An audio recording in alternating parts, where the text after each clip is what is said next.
इस क्वेश्चन आपसे पूछा गया है कि किस ऑप्शन में जो पेयर्स ऑफ मॉलिक्यूल या फिर जो आयंस गिवन है उनका बॉन्ड ऑर्डर सेम आएगा, आपको पता करना है। तो ध्यान देंगे, सिंपली क्या करना है, हम लोग एक शॉर्टकट बिल्ड कर चुके हैं जिसमें बस टोटल टर्म पता करके आप बॉन्ड को फटाफट निकाल सकते हो। तो उसका यूज़ करके आपको पहले बॉन्ड निकालना सिखाते हैं, फिर नॉर्मल मेथड को करके कैसे निकालते हो आपको समझा देंगे, और जो शॉर्टकट मेथड है उसके वीडियो को लास्ट में हम लोग एम्बेड कर देंगे, बस आप उसको वॉच कर लेना, इससे आपका टाइम काफ़ी सेव होने वाला है। तो ध्यान देंगे, पहला जो ऑप्शन है उसमें O2 का टोटल टर्म कितना हो बच्चे लोग, तो O2 का टोटल टर्म होगा 16 एंड NO प्लस का होगा 14। तो बॉन्डर जो आएगा इस केस में, बॉन्डर जो आएगा O2 में 16 में आएगा 2 और 14 में आएगा 3, तो यहाँ पे सेम नहीं आने वाला है। ठीक है, अगर बात करते हैं हम CN माइनस एंड CO का, तो ध्यान देना CN माइनस में इलेक्ट्रॉन 14 होता है और CO का भी क्या होता है 14 होता है, तो दोनों का बॉन्ड क्या आएगा 3 आएगा, यानी यहाँ पे इन दोनों का बॉन्ड क्या आ रहा है, सेम आ रहा है, यानी इस क्वेश्चन का जो सही आंसर होगा ये होगा ऑप्शन बी। ठीक है, बाकी अगर आपको चेक करना है तो आप चेक कर सकते हो N2 and O2 C option को भी, तो N2 और O2 माइनस, तो यहाँ पे होगा 14 इलेक्ट्रॉन, तो इसके लिए बॉन्ड क्या हो जाएगा 3 एंड O2 माइनस में क्या हो जाएगा 17, तो बॉन्ड कितना हो जाएगा 1.5। CO के लिए क्या होगा, फिर से ऑप्शन डी के लिए क्या बोल रहे हैं, तो CO का 14, इसका बॉन्ड 3 हो जाएगा, NO का जो है 15 होगा, बॉन्ड कितना होगा 2.5। तो इसमें भी क्या दोनों सेम नहीं आ रहा है, यानी ऑप्शन डी और सी को भी आप हटा सकते हो, तो करेक्ट आंसर क्या होगा ऑप्शन बी। अब ध्यान ना, अगर आपको बॉन्ड निकालना है नॉर्मल मेथड से, तो सिंपली आप क्या करोगे, आपको मॉलिक्यूल का जो एटम से फॉर्म किया हुआ है उसको आपको जेड एवरेज निकालना है, यानी मॉलिक्यूल जिस एटम से बना हुआ है उसका एवरेज एटॉमिक नंबर क्या निकालना है। तो जैसे एग्जाम्पल के लिए हम बात कर रहे हैं अगर NO का, तो NO बना हुआ N और O से, तो N का एटॉमिक नंबर कितना होता है 7, O का कितना 8/2 कर दो, तो ये हो जाएगा 7.5। ठीक है, फॉर एग्जांपल अगर आप देखते हैं CO का, तो CO किससे बना है C से प्लस O से, /2 कर दो, तो वैल्यू कितना हो जाएगा 7। O2 माइनस, तो यहाँ पे 2 O एटम है तो दोनों का 8/2 करके सेम आएगा 8 आएगा। तो अगर जेड एवरेज का जो वैल्यू है, तो जेड एवरेज का अगर वैल्यू अगर 8 से छोटा आता है तो उस केस में हम इस एनर्जी डायग्राम को फॉलो करेंगे, और जेड एवरेज का वैल्यू अगर 8 से बड़ा आता है तो हम इस एनर्जी डायग्राम को फॉलो करेंगे। ठीक है, तो ध्यान देंगे, आपको सिंपली एक केस दिखा रहे हैं, बाकी आप अप्लाई कर सकते हो क्योंकि ये मेथड आप लोग बहुत बार सीख चुके होंगे।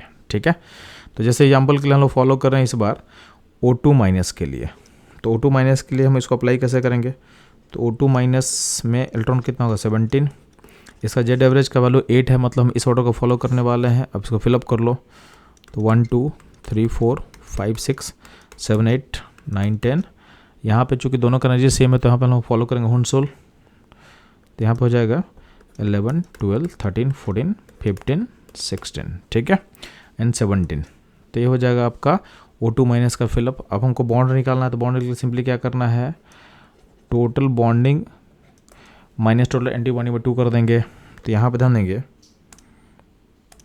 टोटल बॉन्डिंग कितना दिख रहा है चलो यहाँ पे, तो यहाँ से 2 2 यहाँ पे 4 2 6 और यहाँ पे 4 10, तो 10 बॉन्डिंग हो गया, माइनस एंटी बॉन्ड देखो यहाँ पे, तो एंटी बॉन्डिंग आपको दिखेगा यहाँ पे 2 2 4 और यहाँ पे 3 7, तो 10 माइनस 7/2 यानी 3/2, यानी वैल्यू कितना हो जाएगा 1.5, जो कि ऑलरेडी हम निकाल चुके थे।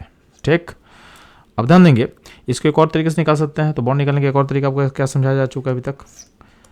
तो बॉन्ड में सिंपली क्या करना है, बॉन्डिंग इलेक्ट्रॉन का नेट वैल्यू कितना है, बॉन्डिंग इलेक्ट्रॉन नेट निकाल लो आप। ठीक है, सिंपली क्या करोगे आप, बॉन्डिंग इलेक्ट्रॉन, यानी आपको यहाँ पे मैं दिखा दे रहा हूँ, आपको बॉन्डिंग इलेक्ट्रॉन का नेट वैल्यू निकालना है, नेट बॉन्डिंग नेट निकाल लो और उसको /2 कर देना। तो नेट बॉन्डिंग का मतलब क्या होता है कि बॉन्डिंग एंटी बॉन्डिंग आपस में कैंसिलेशन करेंगे, तो ये दोनों कैंसिल कर लेगा, ये दोनों कैंसिल कर लेगा, तो आपका यहाँ पे बॉन्डिंग यहाँ पे 6 है और यहाँ पे एंटी बॉन्डिंग 3 है, तो यहाँ पे अल्टीमेटली नेट बॉन्डिंग कितना बचेगा 3 बचेगा, तो ये हो जाएगा आपका 3/2 यानी 1.5। तो नेट बॉन्डिंग /2 करके भी आप निकाल सकते थे इसको। अब इस वीडियो के जिसके बाद जस्ट आपका शॉर्टकट मेथड स्टार्ट होगा, उसे आप देख करके अपने टाइम को सेव कर सकते हो काफ़ी ज़्यादा। तो रिकमेंडेड है उसे आप केयरफुली वॉच करें। अगर वॉच कर चुके हैं तो कोई दिक्कत नहीं है, आप आगे प्रोसीड कर सकते हैं। तो ये था इस क्वेश्चन का सॉल्यूशन। मूव करते हैं हम लोग नेक्स्ट क्वेश्चन में। मॉलिक्यूलर ऑर्बिटल थ्योरी के क्वेश्चन में अगर आपसे पूछा जाए कि इस मॉलिक्यूल का बॉन्ड ऑर्डर कितना होगा, तो उसके लिए सिंपली आपको उसका मॉलिक्यूलर ऑर्बिटल डायग्राम को लिखना पड़ता है। उसके बाद आप बॉन्ड ऑर्डर का फॉर्मूला अप्लाई करते हो, bonding electron minus anti bond electron by 2 करते हो, उससे आप बॉन्ड को निकालते हो। बट इस प्रोसेस में काफ़ी टाइम आपको लगता है। इस टाइम को सेव करने के लिए हम लोग आपके सामने एक ट्रिक ला रहे हैं, उस ट्रिक पे आप फोकस करोगे। आपको सिंपली क्या करना है, आपको मॉलिक्यूल का टोटल इलेक्ट्रॉन काउंट कर लेना है और आपको पता होना चाहिए कि जब भी टोटल इलेक्ट्रॉन 0 हो, 4 हो, 8 हो या फिर 20 हो, 0, 4, 8 या 20, इस केस में आपके मॉलिक्यूल का बॉन्ड ऑर्डर 0 आता है। ठीक है, अब ध्यान देना, तो आपके पास जो बेंचमार्क हो गया 0, 4, 8, 20, यहाँ पे आपके मॉलिक्यूल का बॉन्ड क्या आता है, 0 आता है। अब सिंपली क्या करना, आप इसको 3 पार्ट में बांट सकते हो। आपका एक सेगमेंट होगा 0 से 4, दूसरा सेगमेंट होगा 4 से 8 और थर्ड सेगमेंट होगा 8 से 20। अब ध्यान देंगे, आपको पता है कि 0 पे बॉन्ड 0 होता है, 4 पे बॉन्ड क्या होता है, 0 होता है। तो 0, 4 का मिड पॉइंट क्या होगा, 2 होगा। तो अब ध्यान देंगे, मिड पॉइंट तक बॉन्डिंग मॉलिक्यूलर ऑर्बिटल फिलअप होता है और मिड पॉइंट के बाद आपका anti bonding molecular orbital fill up होगा। ठीक है, सिमिलरली अगर 4 से 8 का हम सेगमेंट को देखें तो उसका मिड पॉइंट क्या होगा, 6 होगा। तो 4 से 6 तक जब मूव करते हो तो आपका बॉन्डिंग इलेक्ट्रॉन का फिलअप होगा और 6 से 8 तक में आपका जो फिलअप होगा क्या होगा, एंटी बॉन्डिंग का फिलअप होगा।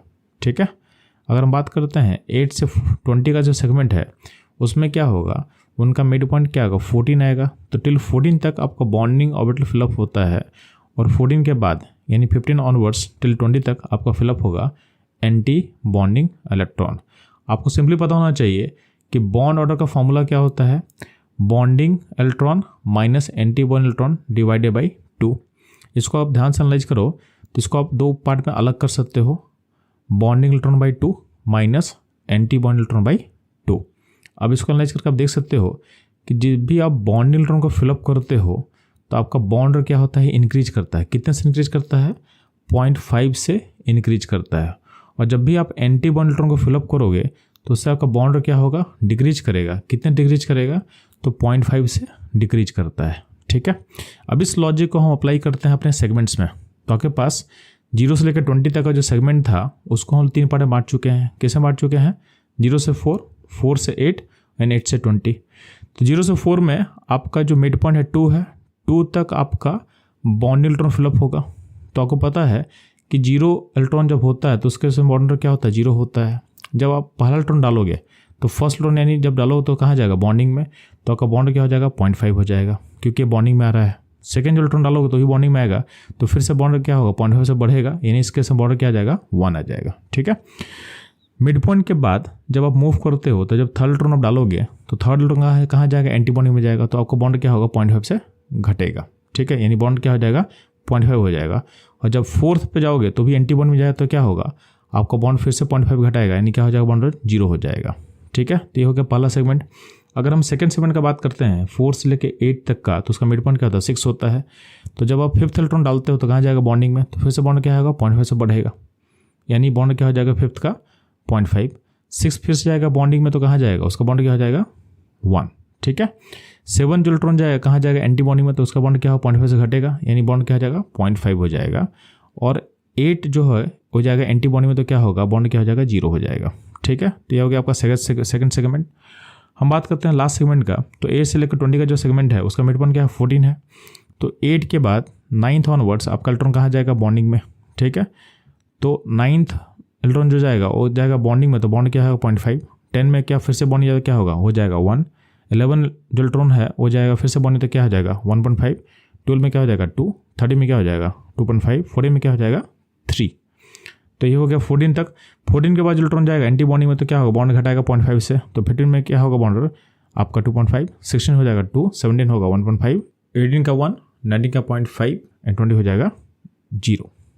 तो ये था पूरा हर इलेक्ट्रॉन के करस्पॉन्डिंग बॉन्ड क्या होगा उसका शॉर्टकट मेथड। सिंपली आपको इसको याद कर लेना है। आपको एक सिमेट्री दिखेगा, सिंपल आपको क्या करना है, आपको 3 सेगमेंट को देखना है, 0 से 4, 4 से 8 और 8 से 20। ये सेगमेंट क्यों मैं चूज किया, क्योंकि 0 पे बॉन्ड 0 होता है, 4 पे 0 होता है बॉन्ड, 8 पे 0 होता है बॉन्ड और 20 पे 0 होता है। फिर हम लोग क्या किए, इस सेगमेंट का मिड पॉइंट ढूंढे। तो 0 से 4 का सेगमेंट का मिड पॉइंट क्या था, 2 था। 4 से 8 का मिड पॉइंट क्या था, 6 एंड 8 से 20 का मिड पॉइंट क्या था आपके पास, 14। तो मिड पॉइंट तक बॉन्ड इलेक्ट्रॉन फिलअप होगा और मिड पॉइंट के बाद एंटी बॉन्ड का फिलअप करना है। और आपको पता है कि हर बॉन्ड इलेक्ट्रॉन से बॉन्ड बढ़ता है 0.5 से और हर एंटी बॉन्ड के फिलअप से बॉन्ड घटता है 0.5 से। बस ये लॉजिक को अप्लाई करोगे, आप बॉन्ड बहुत सिंपली तरीके से आप बोल सकते हो। आपको कोई भी मॉलिक्यूलर ऑर्बिटल कॉन्फिगरेशन लिखने का नीड नहीं पड़ेगा।